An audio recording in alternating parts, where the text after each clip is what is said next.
Yaa bishaan fallaanaa kan daabee yaa'u bisii tokko calee isa dhabuun danda'u sagalee teemillee gurrinaan dhaga'u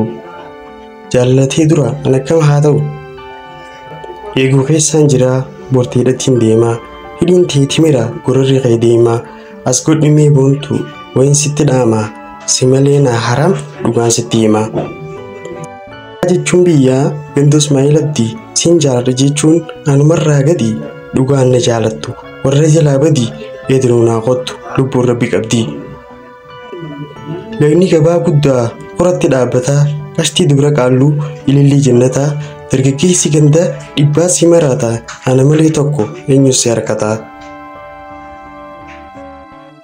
haala shankoorraamis diimaan birgibeekii bareedduu obarra ta'e hin qabne fakkii hangaan si jaaladhu hatoo laalii argi ansi malee hin qabu dhiisii shakkii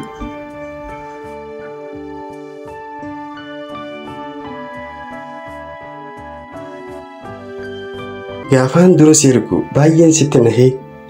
tochuu dadhabeen gaggabee lafa dhaye dhibee kufaatii kootii hirina dhiigaa seenii hiriyoonni koo fuudhanii mana yaalaa na geessanii ergaan hospitaala seenii nama keessaa bahee bu'aan dhukkuba kootii dawaasuma qofa ta'e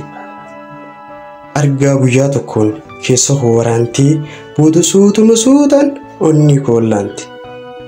ergaan hospitaalaa bee bakki jirtuun si gaafadhee sirbaadii si argadheen onni irraa si jaaladhee. Abjuuniin si harki